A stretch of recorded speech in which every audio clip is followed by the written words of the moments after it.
The galaxy laughed when humans sent one ship. Then it arrived, Part 1. First contact. The big ships came on a Tuesday. They filled the sky over every major city on Earth. People stopped working. Children were sent home from school. The world held its breath. Captain Alan Wright was eating lunch when the call came. He was a tall man with gray hair at his temples despite being only 42. 20 years in the Air Force had given him a straight back and clear eyes that missed nothing. "Captain, you need to come in now," said the voice on the phone. "I'm on leave," Alan said, but he was already reaching for his jacket. "Not anymore. The president wants you at the UN building in New York. There's a plane waiting." 4 hours later, Alan sat in a room with the top military and government leaders from around the world. The air felt heavy. No one spoke much. They were waiting. When the aliens finally walked in, they looked almost human. They stood on 2 legs and had 2 arms, but their skin was pale blue, and their eyes were too big for their faces. "I am Ambassador, Scitar of the Viridian Collective," said the tallest one. Its voice sounded like music played slightly out of tune. "We represent the Galactic Council, a union of 327 advanced civilizations." The room stayed quiet. Alan watched as the president's hands shook slightly before she clasped them together. "Earth has been monitored for some time," continued Scitar. "Your species has reached a point where contact is necessary. You have begun to explore space. We are here to guide you." "Guide us?" asked the president. "Yes. All young species require guidance. The galaxy is a dangerous place. You will be given observer status in the council, limited trading rights, access to certain technologies." The Chinese premier leaned forward. "And if we want more than observer status?" The alien's large eyes blinked slowly. "That is not possible at this time. Your species is not ready. You are too violent, too unpredictable. This is for your protection." Alan felt something cold settle in his stomach. He had heard this kind of talk before, the kind of talk that came before terms were dictated. The meeting lasted for hours. The aliens showed videos of their worlds, gleaming cities that floated in the air, ships that could cross the galaxy in days, medicine that could cure almost any disease, but for each wonder they showed there were 100 things they would not share. Not yet. Not until humans proved themselves worthy. "We will allow one human representative to join the council as an observer," said Scitar. "The rest of your species will remain here, under our protection." "You mean under your control," said Alan, speaking for the first time. All eyes turned to him. Scitar's head tilted. "Your name?" "Captain Alan Wright, United States Air Force." "Captain Wright, you misunderstand. We have seen species like yours before. Without proper guidance, you will destroy yourselves or become a threat to others. This is the standard protocol." The word protocol made Alan's jaw tighten. This wasn't a meeting. It was an announcement of how things would be. The aliens left after setting up a communication system. They would return in 1 month for Earth's answer, though it was clear they expected only one response. The world's leaders argued for weeks. Some wanted to fight. Others wanted to accept the aliens' terms. In the end, they publicly agreed to the observer status. What choice did they have? But in secret, another plan formed. 3 months after the aliens left, Alan found himself in an underground base in Antarctica. The cold outside was terrible, but the base was warm and busy with activity. "Captain Wright," said a woman with red hair tied back in a tight bun. She wore a lab coat with the name Dr. Samantha Foster on the pocket. "Thank you for coming." "I was ordered to come, Doctor," said Alan. "I still don't know why." Samantha smiled and led him through a security door. "Because you were the only one who spoke up in that first meeting, and because you're the best pilot we have." They entered a massive room carved out of the ice. In the center sat a ship unlike anything Alan had ever seen. It was sleek and dark, with lines that seemed to pull at his eyes. "What is that?" he asked. "That is the ISV Defiant," said Samantha. Interstellar Vessel Defiant, the first and only ship of Project Horizon. Alan walked closer. The ship wasn't large, maybe the size of a naval destroyer. How? The aliens didn't give us this technology. No, they didn't. But they did bring their ships close enough for us to scan. And they did leave behind some interesting trash when they visited. We've been working day and night reverse engineering what we could, guessing at the rest. Does it work? In theory. We need a crew to find out. Alan looked at her. And you want me to be what? The captain? Yes. We're gathering the best from around the world, scientists, engineers, soldiers, people who can think on their feet. The aliens will stop us. Only if they notice us, said Samantha. They think we're children. They're not watching closely. Alan touched the ship's hull. It felt warm like living metal. Even if we get past them, then what? One ship against an entire galaxy? We're not trying to fight the whole galaxy, said Samantha. We're going to find allies. The Galactic Council has been around for thousands of years. There must be others who don't like their rules. This is crazy, said Alan. But he was already imagining what it would be like to fly this ship. It is, agreed Samantha. But it's better than sitting here, waiting for permission to join the grown-ups table. 6 months later, the ISV Defiant was ready. The crew of 100 had trained in secret. They had learned to use the new technology. They had prepared as best they could. On launch day, Alan sat in the captain's chair. Samantha stood nearby, as chief engineer. The rest of the crew was at their stations. All systems ready, Captain, said Samantha. Alan looked at the main screen, which showed the ice doors above them starting to open. Beyond those doors was the sky.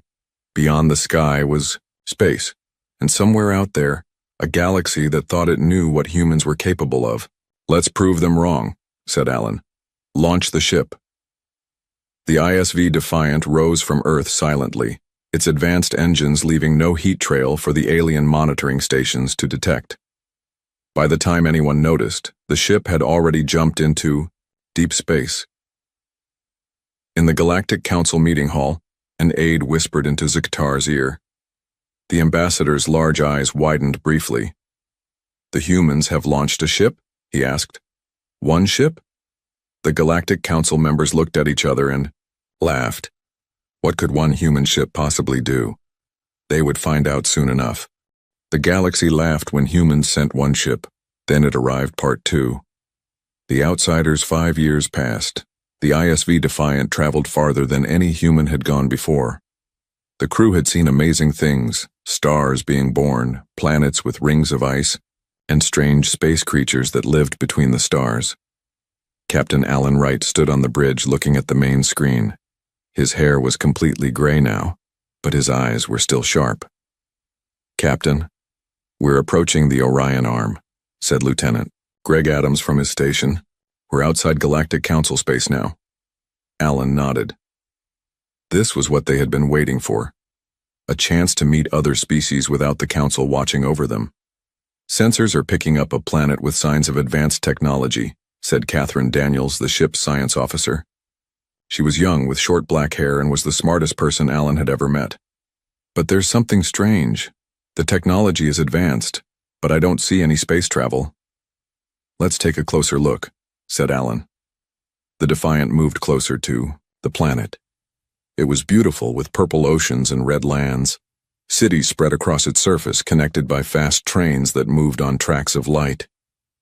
I'm picking up a communication, said Richard Hayes, a thin man with glasses who worked at the communication station. They're asking who we are. Open a channel, ordered Alan. On the screen appeared a being unlike any they had seen before. It looked like it was made of clear crystal with patterns of light moving inside its body. I am Zentak of the Nithari. People, said the crystal being. Who are you and how did you bypass the barrier? I'm Captain Alan Wright of the ISV Defiant from Earth. What barrier? The crystal being's lights flashed rapidly. The Council barrier, the energy field that keeps us from building ships that can leave our system. Alan looked at his crew. This was something they hadn't known. The Council wasn't just limiting humans. They were keeping other species trapped. We didn't know about any barrier, said Alan. We're not part of the council. We left without their permission. Zentak was quiet for a moment. You defied the council? This is interesting. You should come down to our world and talk. The Defiant landed on the Nithari world. The Crystal people welcomed them with open arms. Catherine spent days talking with their scientists, learning about their technology. Their math is amazing, Catherine told Alan one night. They can solve problems in seconds that would take our computers years. But the council has kept them from using their knowledge to build ships. Why would the council do this? Asked Alan. Control, said Samantha Foster, walking into the room. Her red hair had streaks of gray now. The council doesn't want competition. They keep species like the Nithari and us under their thumb. The Nithari told me about others, said Catherine. Species on nearby worlds who are also kept from reaching their potential. Alan made a decision. We came looking for allies. Let's find them. Over the next few months, the Defiant visited many worlds beyond council space. On the water world of Kepler 438b, they met the Lemurans, a species that looked like a mix between humans and fish. The Lemurans lived under the rule of council mining companies that took their planet's resources. John Miller, a strong man with dark skin who led the ship's security team, helped the Lemurans fight back. They destroyed the council's mining machines and took control of their own resources again. The council has been lying to everyone, John told Alan after they left Kepler 438b. They say they're protecting the galaxy, but they're just using everyone else. The Defiant's next discovery was the strangest yet. While hiding from a council patrol ship, they drifted into a cloud of dust and gas. Inside the cloud, they found ships of many shapes and sizes, all hiding together. We are the Veil Nomads, explained their leader, a tall, thin being with 6 arms. We have lived between the stars for generations, away from the council's eyes. Richard Hayes spent weeks learning the Nomads' language and history. They were once part of the council, he explained to Alan, but they disagreed with the council's rules and left. They've been hiding and collecting forgotten knowledge ever since. What kind of knowledge? Asked Alan. Ancient technologies. Ways of traveling through space that the council says are too dangerous but really aren't. The council likes their way of doing things and doesn't want change. As the Defiant continued its journey, word spread among the outsider species. Humans had come. Humans who didn't follow the council's rules. Humans who wanted to help others be free. One by one, representatives from these species asked to join the Defiant's crew. The Crystal Nithari taught them how to improve their computers. The Lamarans showed them how to heal wounds faster. The Veil Nomads gave them better ways to hide from council ships. When the Defiant visited Earth's secret colony on a distant moon, Alan met with the leaders from home. We never expected this, said the president, looking at the reports. We sent you to find help against the council. Instead, you've started a movement. These species were already unhappy, said Alan. We just showed them they weren't alone. The council is starting to notice, warned the president. They're asking questions about missing ships and rebellious planets. They still think Earth is just sitting quietly, waiting for permission to join their club. But that won't last forever. We need more ships, said Alan. The Defiant can't do this alone anymore. The president nodded. We've been building more, in secret, using what you've sent back to us, but we need time. Then we'll give you time, said Alan. We'll keep the council busy looking at the edges of their space while you prepare. Back on the Defiant, Alan gathered his crew and their new alien friends. The ship that had left Earth with 100 humans now carried over 200 beings from a dozen different worlds. The council has ruled the galaxy for thousands of years, he told them. They think they know everything. They think they can predict what every species will do. But they've never met humans before, and they've never seen what happens when the outsiders work together. The crew cheered. The Defiant's engines hummed as it prepared to jump to its next destination. On the bridge, Alan looked at the stars on the main screen. Where to, Captain? Asked Greg. Alan smiled. The council thinks we're just one ship, lost in the dark. Let's show them how wrong they are. The Defiant disappeared into the depths of space, carrying with it the hopes of many worlds. The revolution had begun. The galaxy laughed when humans sent one ship. Then it arrived, Part 3. The adaptive edgeword spread through council space about the human ship. Most council members laughed it off. One ship could not change the way things had been for thousands of years. The council had millions of ships. They had weapons that could destroy planets. What could one human ship do? Then reports started coming in. A mining station destroyed. A prison planet with all its inmates gone. Communication centers going silent. Always, witnesses reported seeing the same ship. A dark vessel that appeared from nowhere and vanished just as quickly. In the grand meeting hall of the Galactic Council, Ambassador Ziktar stood before the High Council. "These humans are becoming a problem," said the head counselor, a being made of pure energy contained in a floating metal shell. "You said they were primitive." "They were," said Ziktar. "They should be. Their technology was centuries behind ours. And yet their ship continues to evade our best patrols," said another counselor. "This ends now. Send 3 battle cruisers to hunt them down." Near the Cygnus crossing, a region of space where stars were packed close together, the ISV Defiant drifted silently. Its dark hull absorbed light rather than reflecting it, making it hard to see against the blackness of space. On the bridge, Captain Alan Wright studied the star maps with Greg Adams. "The Lamaran homeworld is here," said Greg, pointing to a blue dot. "If we go through the crossing, we can reach it in 2 days." Alan nodded. "Plot the course." Samantha Foster walked onto the bridge. In the 7 years since leaving Earth, she had become more than just chief engineer. She was the heart of the ship, the one who kept the Defiant running even when it seemed impossible. "Captain, the new crystal computer core is online," she said. "The Nithari engineers say it's working better than expected." "Good," said Alan. "We'll need every advantage. Council patrols have doubled in this sector." Suddenly alarms blared throughout the ship. Catherine Daniels looked up from her science station, her face pale. "3 council battle cruisers just appeared," she said. "They're blocking our path through the crossing." Alan's jaw tightened. They were waiting for us. The main screen showed 3 massive ships. Each one was at least 20 times larger than the Defiant. Their hulls gleamed silver in the light of the nearby stars. Weapons ports opened along their sides. "They're hailing us," said Richard Hayes. "Put them through," said Alan. The face that appeared on the screen belonged to a council military commander.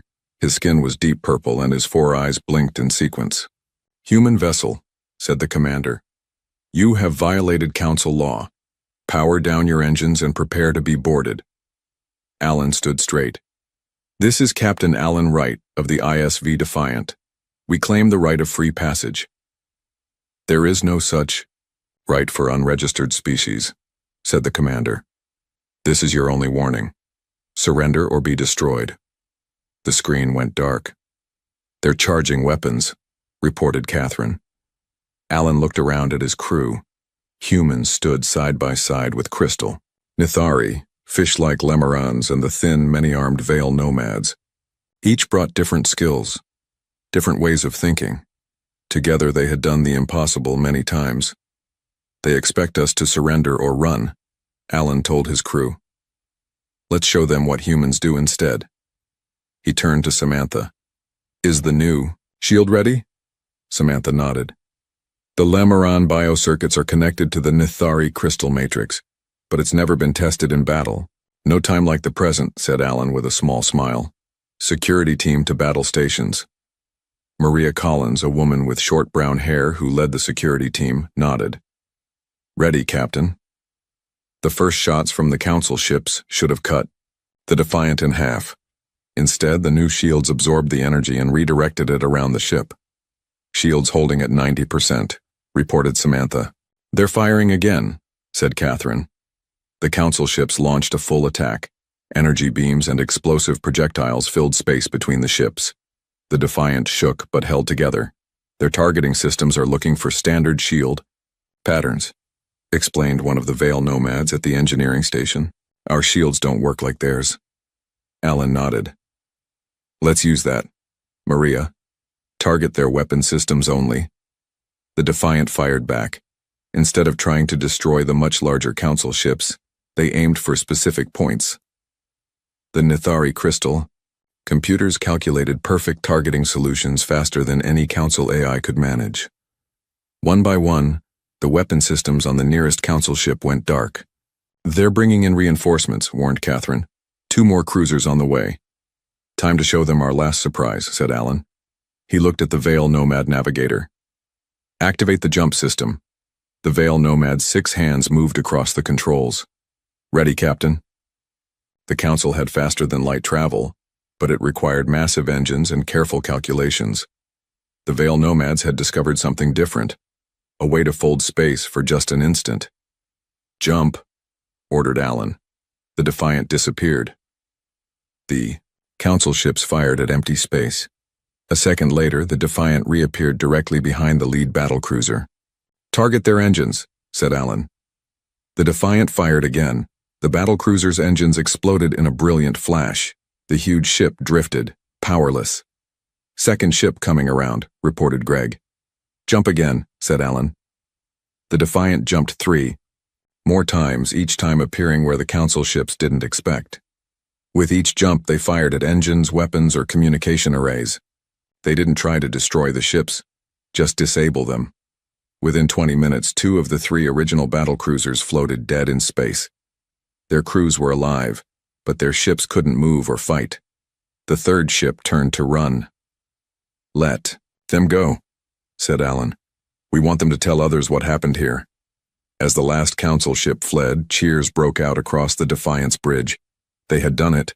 A single ship had faced 3 of the Council's best battlecruisers and won.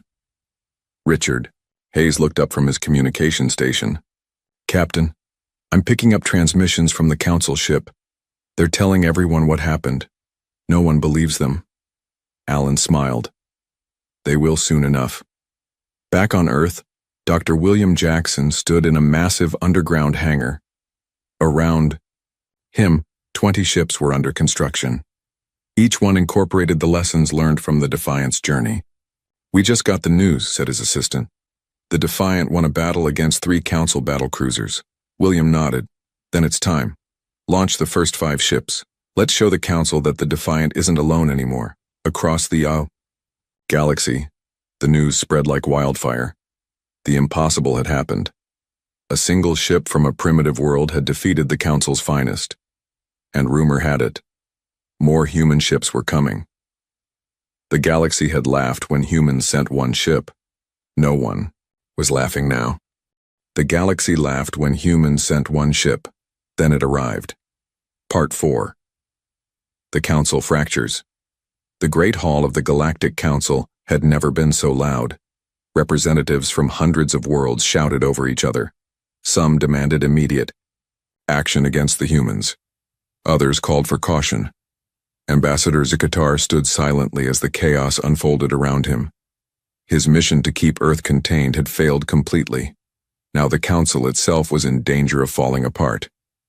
Silence, called the head counselor, his energy form glowing brighter with anger. This disorder is beneath us. We have ruled the galaxy for 10,000 years. We will not be undone by 1 primitive species. An aide rushed into the hall and whispered to the head counselor. The glowing being's light dimmed for a moment. What is it? Asked another council member. 5 more human ships have been detected, said the head counselor. They have appeared at different points across council space. Panic spread through the hall again. We cannot allow this rebellion to continue, said the representative from the Solari Directorate, one of the oldest council members. The Solari were tall beings with gold skin who had been among the founders of the council. I recommend we destroy Earth immediately as an example to others. I disagree, said a small, round being who represented the Antari trading houses. These humans have shown remarkable abilities. Perhaps we should reconsider our position, offer them full membership. Accommodate primitives? Sneered the Solari representative. Next, you'll suggest we welcome those crystal people or the fish creatures they've been associating with. And why not? Asked a new voice. All heads turned to see a human woman standing at the entrance to the great hall. She wore a simple blue uniform with Earth's flag on the shoulder. Her gray hair was pulled back in a neat bun. Who are you? Demanded the head counselor. How did you get in here? My name is Patricia Hall, Earth's new representative, said the woman. As for how I got in, your security systems are designed to keep out anyone who doesn't belong. But that assumes you get to decide who belongs. Hall walked calmly to the center of the hall. Council guards moved to stop her, but the head counselor waved them back. He was curious what this human would say. Earth was offered observer status, said the head counselor. You have no right to speak here. Rights are not given, they are taken, said Hall. Just as you took the right to rule the galaxy, just as we are taking our right to be heard. The hall fell silent. No one had ever spoken to the council this way. You call us primitive, continued Hall, but in the short time since we learned of your existence, we have matched technologies that took you centuries to develop. Not because we're special, but because we think differently. We try new things. We adapt. And cause chaos, said the Solari representative. Your ship has been freeing prisoners, destroying mining operations, interfering with council business across the galaxy. Yes, agreed Hall, because your business has been keeping other species down. The Nithari could have taught you new ways to compute. The Lemurons could have shared their biological science. The Veil nomads could have shown you better ways to travel between stars. But you classified them all as primitive and kept them isolated. For their own protection, said Zakatar, speaking at last. As we tried to protect Earth, Hall laughed. Protection? Is that what you call it when you put a fence around someone and tell them they can't leave? Where I come from, we call that a prison. She turned to address the entire council. But we're not here to overthrow you. We're here to offer something better. A true galaxy of equals. No more primitive classifications. No more keeping technologies from those you deem unworthy. The Antari representative bobbed up and down, their way of showing approval. The human speaks sense. Times change. Perhaps the council should change too. For hours the debate raged. The oldest council members refused to consider change. The newer ones, especially those who had suffered under council restrictions themselves, were more open to Hall's ideas. Outside the council building, crowds gathered. News of the human representative's speech had spread quickly. Species that had never been allowed into council space arrived in ships of all shapes and sizes. The Solari representative looked out at the growing crowd. This is an invasion. No, said Hall. This is a revolution.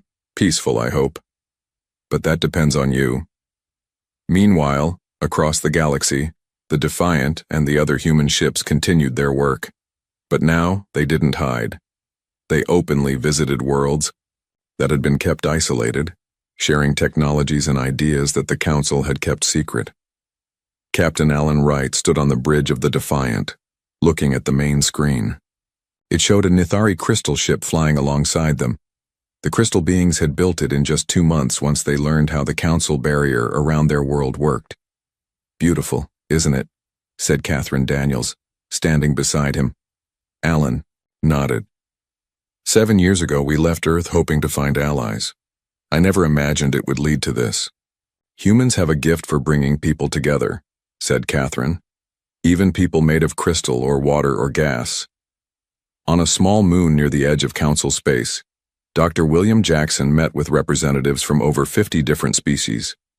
None of them had ever been allowed full Council membership.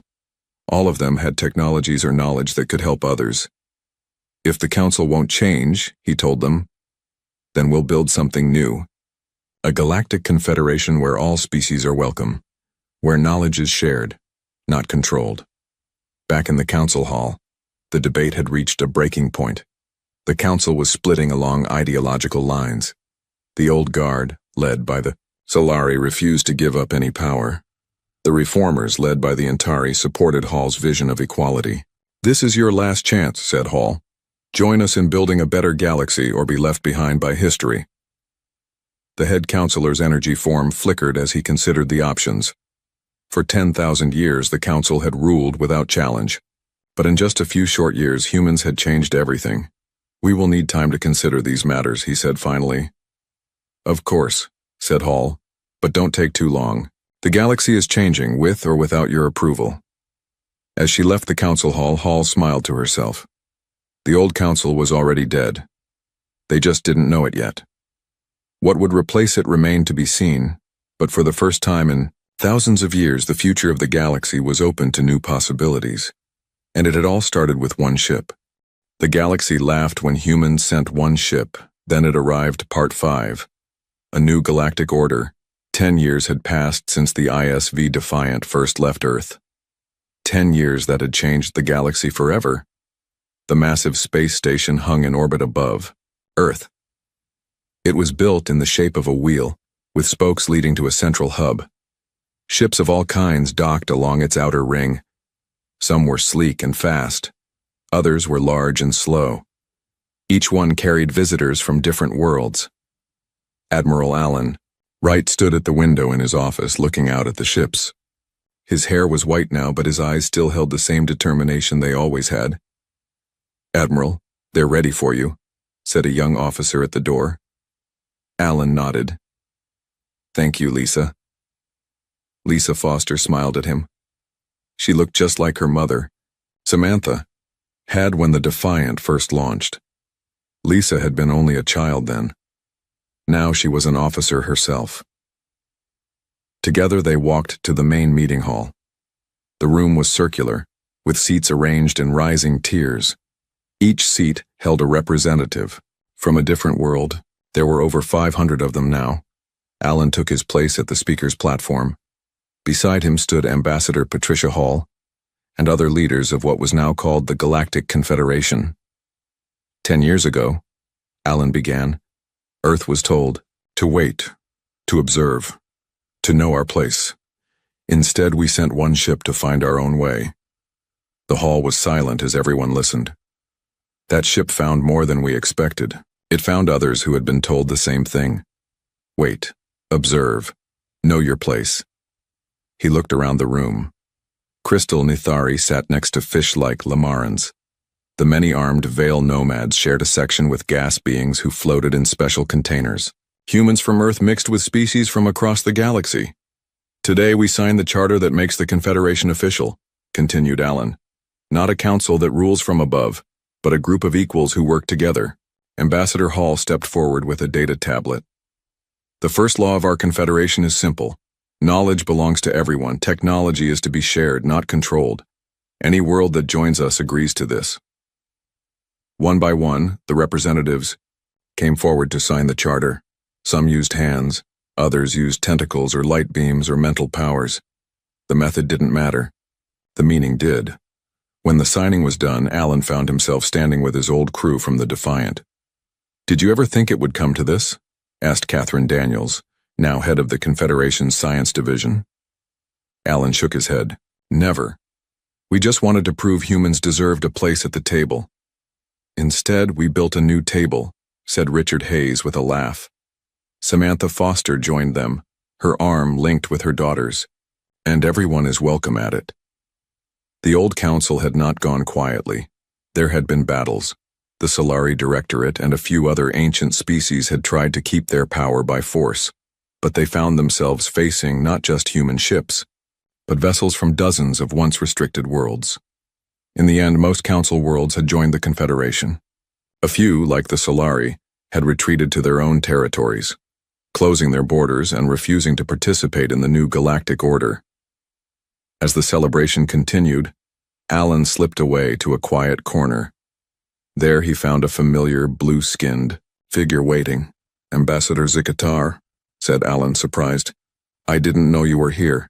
The Viridian nodded his large head. I thought it appropriate to witness this moment. My people voted to join your confederation yesterday. I'm glad to hear it, said Allen. Your knowledge will be valuable to everyone. Ziktar studied Allen with his large eyes. I still don't understand. How did one ship change everything? The Defiant was just one small vessel. Allen smiled. But it wasn't just a ship, was it? It was an idea. The idea that different doesn't mean worse. That we all have something to offer. The council believed order was more important than freedom, said Ziktar, and we believed freedom leads to a better kind of order, said Alan. Look around you. The Nithari crystal computing has advanced medicine beyond what the council ever achieved. The Lemeron biotechnology is helping feed hungry worlds. The Veil Nomad's jump drive has opened new parts of the galaxy for exploration. Ziktar was quiet, for a moment. And what have humans contributed? Besides starting all this? We brought people together, said Alan simply. That's what humans do best. We adapt. We see possibilities. We try new things, even when we're told they won't work. Later that night, Alan stood on the observation deck of the space station. Below him, Earth glowed blue and green and white. Above, the stars shined like promises. The door opened, and Samantha Foster walked in. After all these years, she was still his closest friend. Can't sleep? She asked. Alan shook his head. Just thinking about how far we've come, and how far we still have to go, added Samantha. The Confederation is just beginning. There will be problems. There always are, agreed Alan. But we'll face them together, all of us. A ship detached from the station and moved slowly past the window. It was the Defiant, now considered a historical treasure. But it wasn't being retired to a museum. A new crew was taking it out to continue exploring. I spoke to the new captain, said Samantha. She's nervous about living up to the legacy. Alan smiled. Tell her not to worry about legacy. Tell her to do what we did. What's that? Whatever everyone else thinks is impossible. As the Defiant moved away from Earth, its engines flared to life. The ship that had changed the galaxy headed out once more, carrying the same message it always had. Never underestimate what one ship can do when it carries the right idea. And somewhere in the vastness of space, other species who had not yet made contact with the Confederation looked up at their skies and wondered what new possibilities tomorrow might bring.